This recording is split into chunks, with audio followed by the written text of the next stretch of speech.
دا ورو سوال کړی دی چې دا حدیث خو موږ ته معلوم دی چې رسول صلی الله علیه وسلم وایي چې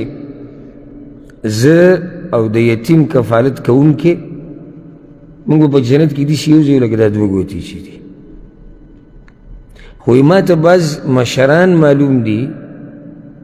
چې د هغوی څوک نشتي، هغوی ډېر زیات غریبانان دي، د یتیمانانو نه هم زیات، او دا هم یتیمانان دي، خو دا یتیمانان د بچو دي، یعنې بچي نشتي یا بچو پرېښودي دي. او سبحان الله اوس که لاړې هغه ادارو ته او هغه ځایونو ته دا چې زموږ په ملک کې ورته دارالامان ویلی کېږي او دارالمسنین مشران پکې اوسېږي، هلته ناشنا ناشنا قصې وي چې د بچو په خپله د خپله مور او خپل پلار دا راغستي او راوستي هلته او هغوی ته یې ویلي دوی نه موږ تنګ شوي یو. نو دی وایي چې دا هم یتیمانان دي، د بچو یتیمانان دي، څوک یې نشتي. نو په دوی مې زړه د یتیمانانو نه زیات خفه کېږي، خو هلته د اجر ته چې وګورم چې د یتیم د کفارت اجر، نو بس سوچ کې شم چې څه وکړم، د دوی سره مرسته وکړم که د هغوی سره وکړم. نو جواب مسنین دا مشران چې کوم دي د دوی کفالت اخیسته او په دوی باندې خرچه کول دا یو لوی عظیم عبادت دی او دا فرض کفایي دي، یعنی که ټول مسلمانان دا پرېږدي ټول ګناهګارېږي. لازم به بعض مسلمانان د دوی مرسته کوي. نو که یو څوک د الله د رضا دپاره په دوی باندې مال لګوي، رب العالمین به له دو چنده ثواب ورکړي، بلکې د هغې نه به ولم یو څو چنده ډېر کړي. مثل الذین ینفقون اموالهم فی سبیل الله کمثل حب، کوم خلک چې د الله په لاره کې مال لګوي د دې داسې مثال دی لکه یو دانه، د یوې دانې نه انبتت 7 سنابل، وږي راخیږي، فی کل سنبلة 100 حبه، او په هر وږي کې 100 دانې دي، نو څو شوې؟ 200. یعنی یوه روپۍ څو چنده شوه؟ 200 ته ورسېده. والله یضاعف لمن یشاء، او کېدای شي الله یې د دین هم زیاته کړي. بله دا چې یو سړی راولګي د مشرانو سره مرسته کوي، خو سخته طریقې کوي، د هغوی نه سخته طریقې د هغوی مرسته کوي. او حدیث کې د راځي پیغمبر صلی الله علیه وسلم وایي، امام مسلم راوړی دی، من نفس عن مؤمن كربة من كرب الدنيا نفس الله عنه كربة من كرب يوم القيامة. چا چې د مسلمان نه د دنیا په سختو کې یو سخته لرې کړه، رب العالمین به د ده نه د آخرت په سختو کې یو سخته لرې کړه، او دا سخته لرې کول دي. ومن يسر على معسر يسر الله عليه في الدنيا والآخرة. او چې څوک تنګ دسته وي او په ده باندې څوک اسانتیا او پراختیا راولي، رب العالمین به د دنیا او د آخرت مسلې اساني کړي. ومن ستر مسلما ستره الله في الدنيا والآخرة. او چا چې په مسلمان باندې پرده واچوله، الله به په ده باندې په دنیا او په آخرت کې پرده ور واچي. والله في عون العبد ما كان العبد في عون أخيه. او الله د بنده په مرسته کې لګي تر څو چې بنده د خپل ورور په مرسته کې لګي. څومره لوی اجر شو. او زموږ داسې ځوانانو ته او داسې مؤمنانو ته ضرورت دی چې هغوی دا تپوس کوي چې د مشرانو سره که موږ ښه کوو، الله موږ له څه راکړي، زموږ په زړه سوځي. او یو هغه دي نن سبا چې مشرانو پورې مذاق کوي، مسخرې کوي، ټوکې کوي، ویډیوګانې ته کوي چې دا ویډیو مشهوره شي، د ده پاڼه وچلېږي، ده ته پیسې په دې ویډیو باندې ډېر راشي. نو یو سپین ږیری هغه به راونیسي، د هغه بېعزتي به کوي، به پورې به خاندي، هغه پورې عقل یې کمزوری شوی.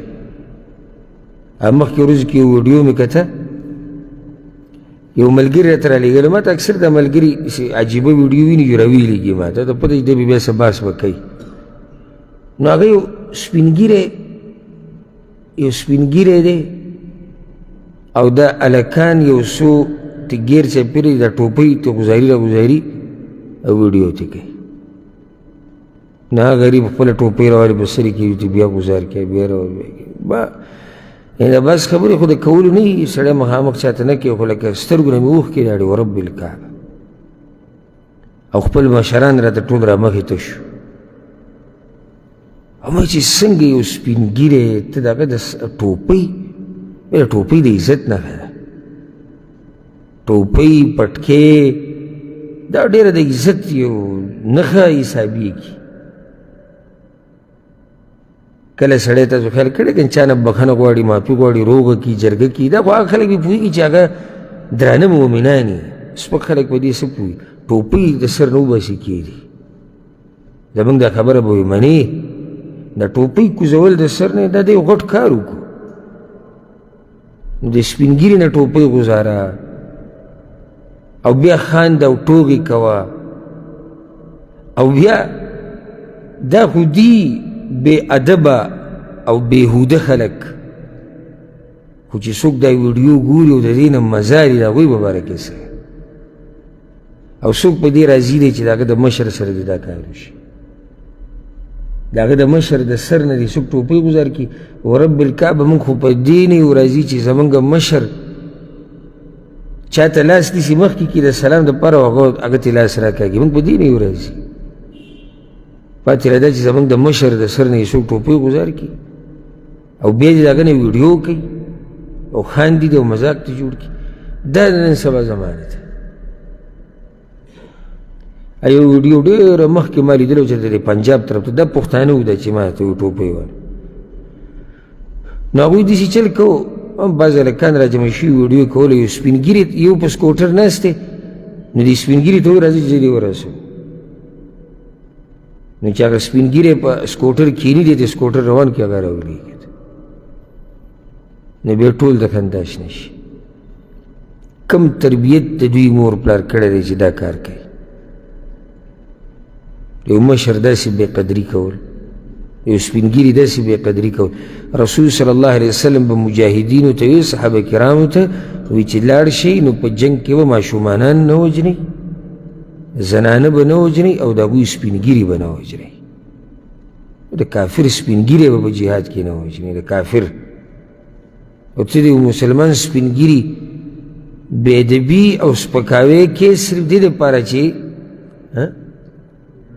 ویډیو وچلېږي مشکل زموږ په دې معاشره کې څه دی یو سړی که مشهورېږي خو زموږ د لاسه مشهورېږي که نه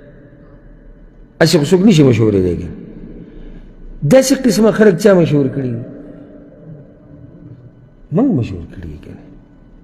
که موږ د ده دا ویډیو نه کتې که موږ دته نصیحت کړی وی که موږ دته قار شوی وی نو خو چا به دا کار نه کړی چې خلکو وایي زموږ معاشره درنه معاشره ده کې دا ویډیوګانې نه چلېږي لیوني پورې مذاق سپین ږیري قصه خو ده هغه د لیوني پورې مذاق لیونی غریب په څه پوهېږي ها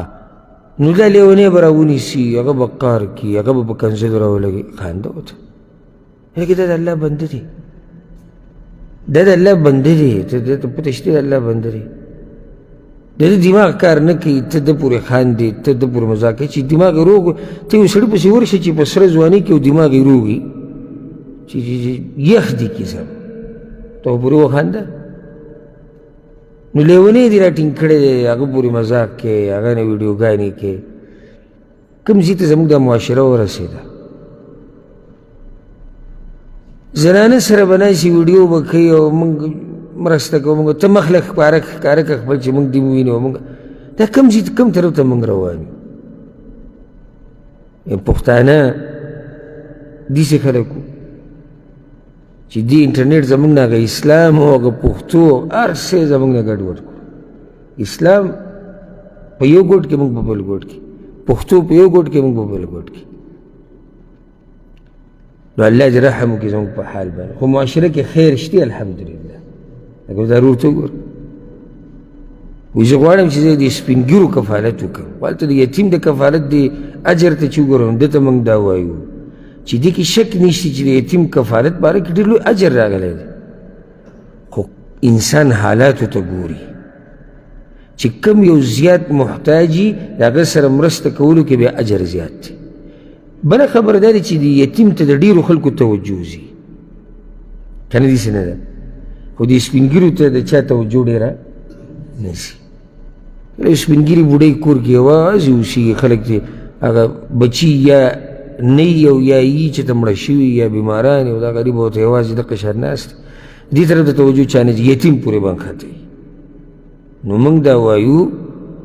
چې کله په دې مشرانو باندې سخت د یتیمانانو نه ډېرې او ستا مخې ته رالو نو بیا مرسته چا سره وکړه مشرانو سره الله به دله اجر ښه ډېر درکړي او د هغې نه بله زیات اجر درکړي کوم چې یتیم په کفالت کې دی د الله نه به امیدونه ساتي ته د یتیم کفالت کې مطلب څه د خرچه پې کې که نه خیال یې ساتي د خوراک د څښاک د هسپتال د هر څه دغه شان ته د بوډا به خیال ساتي او کله بعضو حالاتو کې په یو چا باندې خرچه کول د هغه بل باندې خرچې کولو نه ثواب د هغې څه زیات وي لکه ګوره قرآن کې دا مسله ده چې چا د فتح مکې نه مخکې کومو صحابه کرامو خرچه کړې ده د هغوی اجر زیات دی د هغه صحابه کرامو نه کومو چې د فتح مکې نه بعد خرچه کړې ده ولې فتح مکې نه مخکې حالات ډېر ګډوډ د مؤمنانو غریبي وه جهادونه وو جنګونه ډېر وو نو په هغه وخت کې مال لګول هغه ګران کار و غریبۍ کې مال لګول ګران کار وروسته خو بیا الله په مؤمنانو باندې دنیا څه کړه پراخه کړه مکه چې فتح شوه بیا خو د مؤمنانو یو نوم په دنیا کې وچلېد نو الله دې زموږ په حال باندې رحم وکړي الله دې زموږ د مشرانو حفاظت وکړي او الله دې زموږ مشران نه بې عزته کوي او څوک چې زموږ مشران سپینګیري او زموږ علما زموږ زنانه زموږ لیوني زموږ زنانه بې عزته کوي نو رب العالمین دې ورته هدایت وکړي او الله دې پوه کړي او چې کله هم داسې مخې له ستاسو داسې ویډیو درشي او کس درشي پوه کوئ وایي وروره ستا دا کار غلط دی دا طریقه صحیح نه ده ما ورته چې دی یو سړی روالو دومره به یې دغه کړو چې څه به ترې جوړ کړو او هغه به د 2 روپو سړی نه وي زما خوا له ورځې یو کس راغی ورسره یو 6 کسان نور هم دي چې ما نه پېژنده خو ما ته کسان وایي تا سره ملاقات کول غواړي او دا ما راشي من کېناستو ما ښه قدر یې وکړو ځکه چې الحمدلله د مسلمان به هم قدر کوې بیا چې میلمه دغه به ښه قدر کوې بیا چې ستا تپوس له راشي خو هغه غریب له د خبرو چل نه ورته ګډې وډې یې ویلې او ما دوی ته خو ما پېژنې ما ځان غلی کړو بیا هغه کسان وایي ته به دې پېژنې لکه ما تاسو ته به دې پېژنې ته به دې پېژنې دا څوک دی وزیر اعلی دی وزیر اعظم دی دینی شخصیت خو نه دی خو ماشاءالله د مخ نه یې پته لګي وایي د ده په ټیک ټاک کې 15 لکه فالور دي نو بیا څه وکړم ټیک ټاک کې 15 لکه فالور دي یو سړی زما خواله راغی مسلمان دی ملاقات وشو څنګه یې ښایي ډېر ښه په ادب په احترام موږ د سړي قدر کوو الحمدلله مینه محبت څه کمی پکې وي نو نصیحت به وتو پوز یې له م راوستم هغه راته م وایي ته ما پېژنې او دا هغه ناستو کې هم 2 3 ورته وایي ته خو به دې پېژنې نو ما زه ټیک ټاک ته پورې وتې ما بیا به زه دې ګورم چې دې څه وایي دا به څه دی ډاکټر دی وایي نه انجینیر دی نه بل څه داسې غټ ده نو څه کوم چې ویډیوګانې نه ګورم زه بل سړي ویډیو ولې نه ګورم موږ کې مشکل دی که نه چې موږ راولګو یو سړی به داسې مشهور کړو غریب له د خبرو چل هغه به نه ورسي او هغه به زموږ هیرو وي او ځای په ځای به ورسره تصویران وباسو او ویډیوګانې به ورسره کوو څه کې لکه پلان یې الله دې زموږ په حال رحم وکړي دنیا کوم ځای ته لاړه او موږ په شا روان یو